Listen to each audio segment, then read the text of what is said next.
Olá, estamos em mais um programa Código de Honra, um programa em parceria do Instituto dos Advogados de São Paulo, IASP, com o Tribunal de Justiça, hoje tratando de um tema muito interessante que tem a ver diretamente com o bolso, o nosso bolso como pessoa física, direito bancário.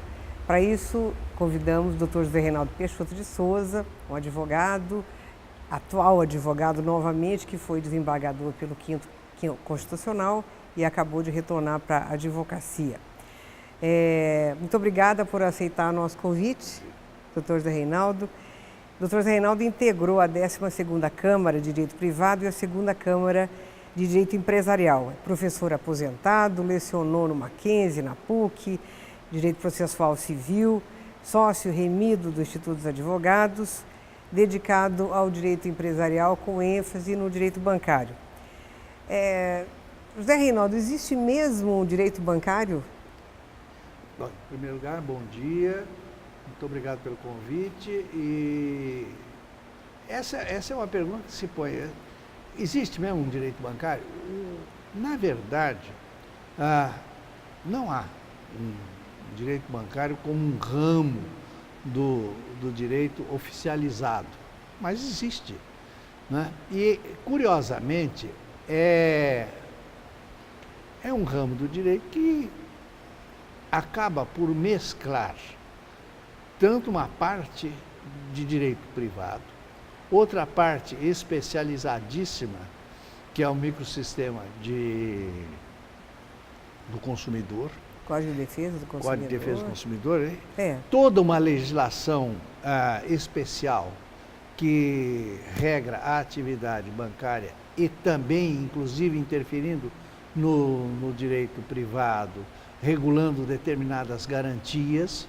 Por exemplo, nós temos alienação fiduciária de imóvel, alienação fiduciária de coisas móveis, etc. Passamos também, resvalamos às vezes pela recuperação judicial e falência. E, em suma, é complexo, tem uma matriz constitucional, né? Aliás, o Brasil teve uma peculiaridade, só comparável à Argentina, né?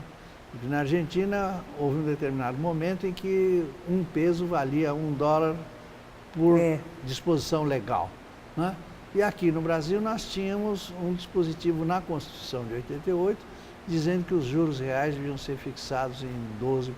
Então, taxa de juros já foi fixada no Brasil por norma que, graças a Deus, o Supremo Tribunal Federal acabou entendendo que não estava em vigor porque o dispositivo não era autoaplicável. E até há uma súmula vinculante a respeito, etc. Então, na verdade, hoje, creio eu que o enfoque mais importante é fazer conviver os princípios e regras do Código de Defesa do Consumidor com as normas que regem a atividade bancária. Mas há uma prevalência do Código de Direito do Consumidor sobre a norma bancária ou não? Como isso funciona? Na verdade, quando se caracteriza uma relação de consumo, há uma certa prevalência das normas protetivas do Código de Defesa do Consumidor. Isso há mesmo. Há mesmo. Eu posso te dar um exemplo, que é súmula, por exemplo. Estabelece claramente que se aplica o Código de Defesa do Consumidor às operações bancárias. Portanto, hoje é extreme de dúvida que há relação de consumo no âmbito bancário. E quais são as consequências dessa prevalência? Bom, as consequências são várias. A primeira delas, por exemplo, é que todas as cláusulas do contrato, que normalmente é de adesão, porque hoje a atividade bancária envolve o crédito de massa, principalmente, e muitas outras operações. Na verdade, você sabe disso. qual é o relacionamento que nós temos com o banco hoje? Né? Não se vê mais o gerente. Verdade. Não se vê mais o gerente. Nós estamos avançando até para assistir ainda anteontem, assisti uma exposição sobre o avanço para plataformas bancárias, quer dizer, bancos que não têm nem existência física, ou seja, bancos que estão na nuvem do computador. Né? Nós temos a geração de moeda sem lastro nenhum, Bitcoin, tá aí, Bitcoin, é coisa do momento. Em suma, a atividade bancária, que é engraçado, um jurássico como eu, por exemplo, em 1964, eu trabalhava num banco e banco emprestava dinheiro. Uhum. E tomava garantias e executava as garantias, comprava, vendia, etc, etc. Só isso. Mas o banco avançou para ser um prestador de serviço. Uhum. Então ele mudou. O banco é um prestador de serviço, principalmente. E houve também uma democratização, se é possível falar assim, do crédito. No Brasil, nós tivemos uma cultura espetacular, de um lado, nefasta de outro, do uso do cheque, que nunca se viu em lugar nenhum do mundo usar o cheque como se usou no Brasil. O cheque virou a verdadeira moeda de pagamento. Era dado em garantia? Dado em garantia, cheque pré-datado, pós-datado, voador, etc. Todos aqueles... Borracha. Borrachudo e outros apelidos que deram esses cheques. Quer dizer, isso forçou o Brasil a criar um sistema de compensação único no mundo, em velocidade e em volume de transações. Uhum. Tanto que nós temos um sistema de pagamento no Brasil, que é eletrônico, que é espetacular. Você sabe disso, todos nós fazemos. Nós entramos hoje na internet, ou até por aplicativo telefônico, que está substituindo o computador. Uhum. Podemos fazer pagamento de conta, podemos fazer pagamento de contas de consumo, podemos fazer pagamentos de prestação de cartão de crédito ou cartão de crédito, e em suma, toda uma gama de pagamentos. Além de poder fazer investimento também. Sim, podemos investir, desinvestir, resgatar, fazer acontecer. Agora, isso tudo. Então teve um reflexo de instrumentalização nos contratos. Sim. Houve uma coisa diferente. Claro, evidente, porque, em primeiro lugar, nós estamos substituindo o suporte papel.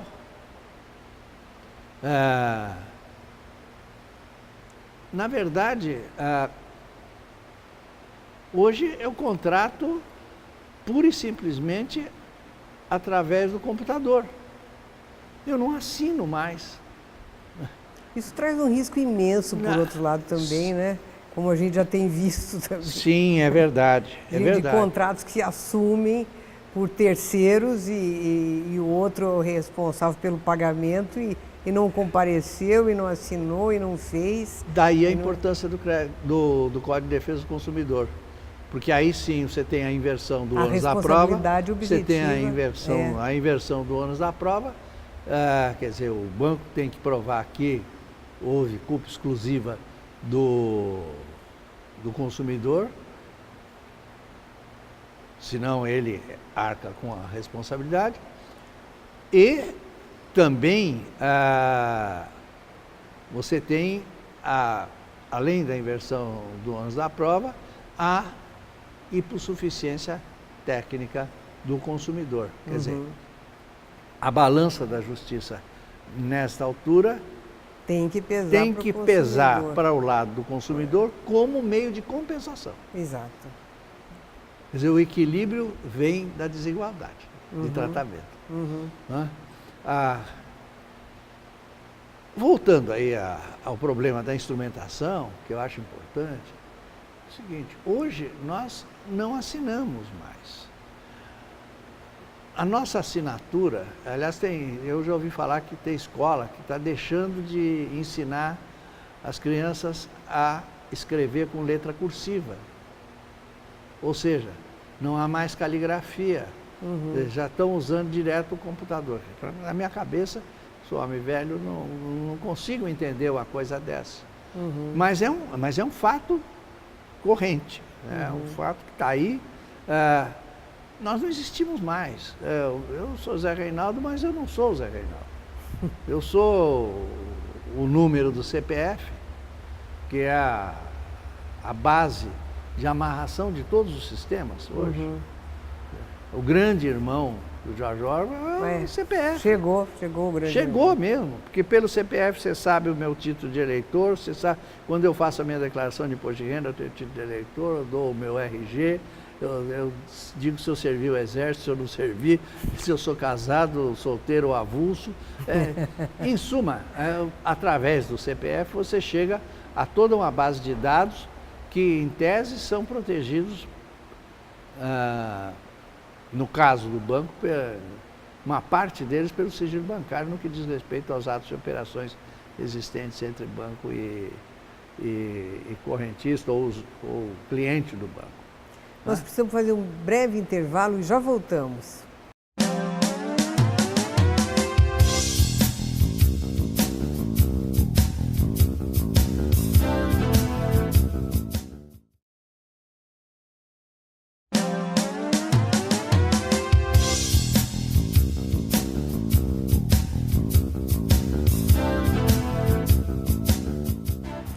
Estamos de volta com o Código de Honra, um programa do Instituto dos Advogados de São Paulo, em parceria com o Tribunal de Justiça, hoje falando sobre direito bancário com o Dr. Zé Reinaldo Peixoto de Souza. Do ponto de vista de responsabilidade do fato, do serviço, podem ser dados alguns exemplos, Zé Reinaldo? Claro. Por exemplo, sendo uma tautologia aqui, por exemplo, mas veja o caso da mau uso da conta corrente, por exemplo. Débitos indevidos feitos na conta corrente. Isso implica no ressarcimento ao cliente.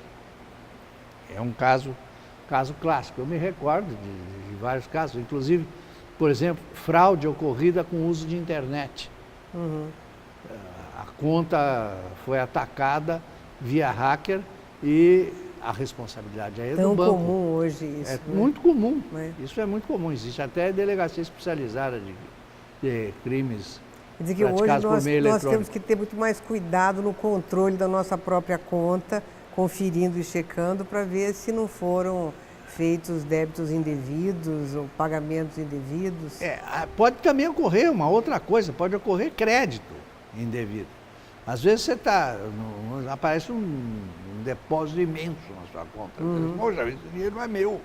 Aliás, a obrigação do cliente, quando o dinheiro não é dele, é dizer, esse dinheiro não é meu. Porque o desdobramento pode acabar numa apropriação indébita de coisa havida por ele. Mas existem casos que são corriqueiros, o tribunal julga todo santo dia. O caso da velhinha que é assessorada por alguém para usar o cartão e sacar dinheiro ou fazer uma operação. Isso aí implica responsabilidade do banco por vício do serviço. Exatamente. Vício do serviço. A pessoa não tem outra forma de ser atendida que não. O fundamento é de que a atividade bancária é uma atividade de risco. E isso enseja a responsabilidade objetiva do banco. Quer dizer,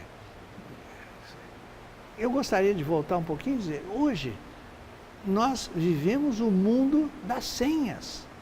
É verdade. Nós vivemos o mundo das senhas.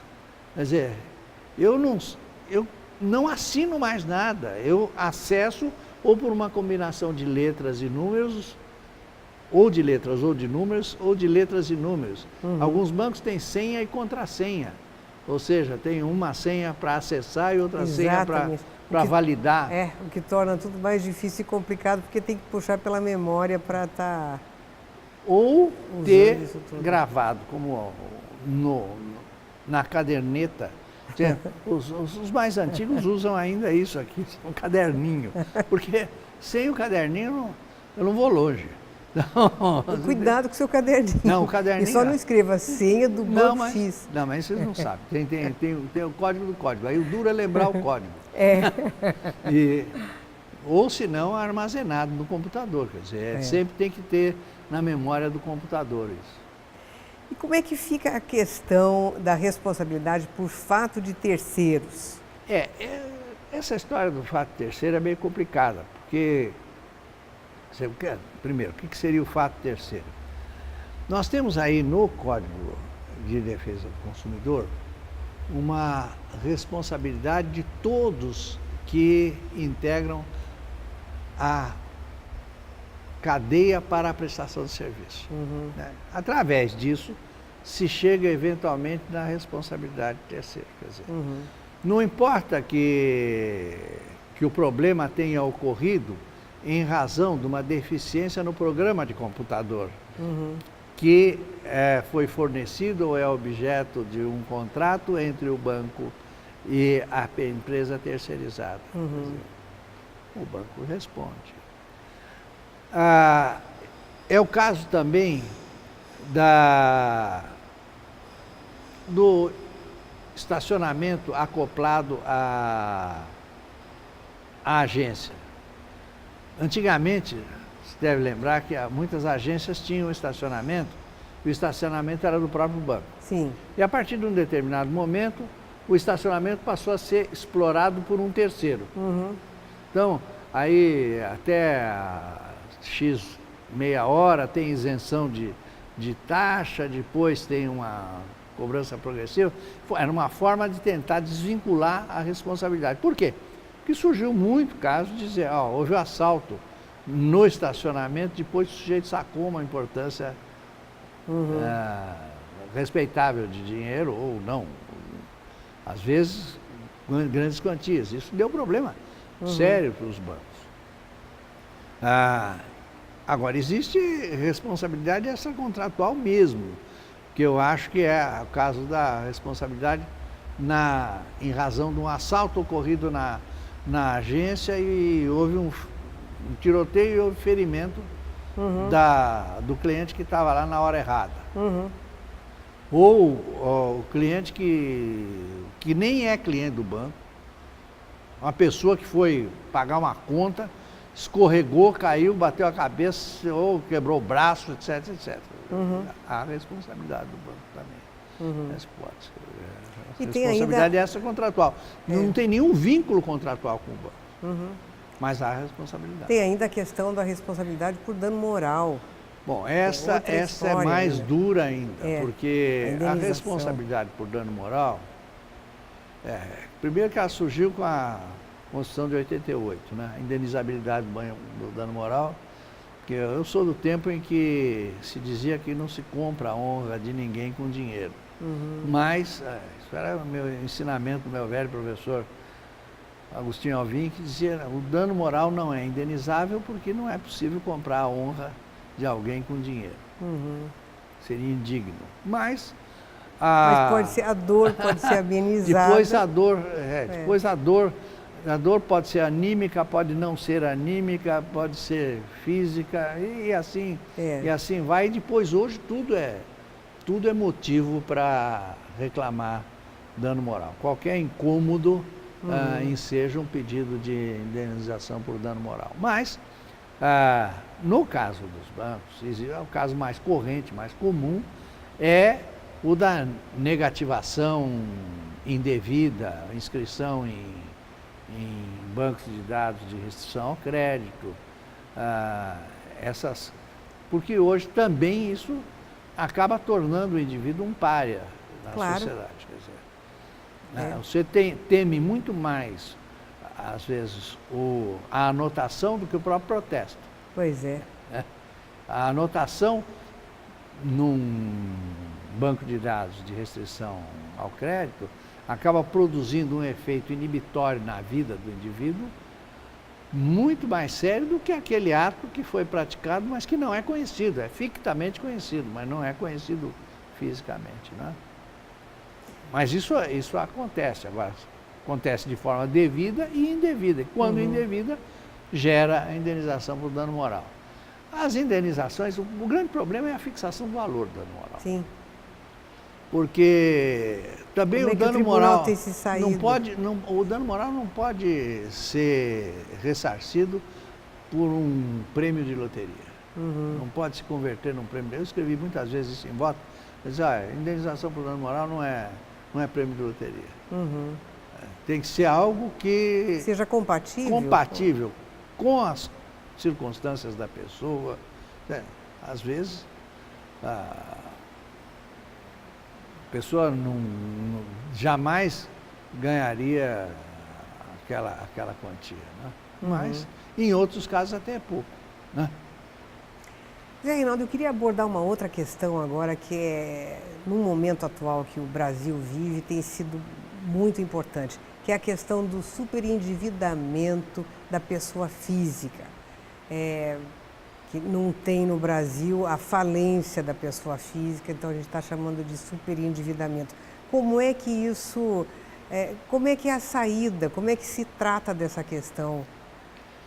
Como é que isso pode ser amenizado para a pessoa física que está super endividada e não pode simplesmente pedir uma falência como faria uma empresa?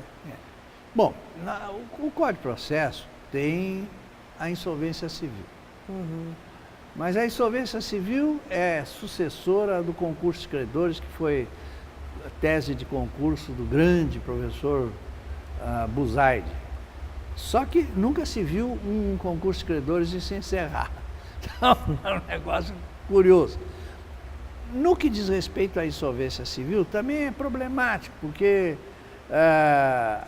a sistemática do Código é altamente burocratizada. Hoje, existem estudos no sentido de se criar algo parecido com uma recuperação judicial para a pessoa física. O importante, na verdade, acredito eu, é você criar meios de alongamento de dívida para possibilitar que o indivíduo pague com ressalva no mínimo da dignidade humana. Tá certo. O Instituto dos Advogados, até pela Comissão de Direito Bancário, deu parecer sobre essa matéria num projeto que há no Congresso Nacional. Até o presidente do Instituto é muito preocupado com essa questão, que é imbricada com a questão da taxa de juros. O alto índice de taxa de juros no Brasil. Pois é, que é outra questão complicadíssima. Porque nesses empréstimos que eu me recordo, quando eu era advogado, eu resisti muito a admitir a possibilidade de se agora fazer... Agora você voltou à advocacia. Quando eu era e quando agora como eu estou. Fui juiz e agora voltei. Então, eu resisti muito quando se começou a falar em fazer crédito consignado com garantia de proventos de aposentadoria. Eu dizia, meu Deus do céu, os proventos de aposentadoria são empenhoráveis. Pois é. O salário é empenhorável. Mas o que nós estamos vendo é o seguinte, é que há necessidade de se flexibilizar um pouco isso, porque se não flexibilizarmos, não há forma de pagar. Então, acredito eu, é alongamento de prazo e fazer caber dentro dos rendimentos do indivíduo uma parcela para amortização da dívida.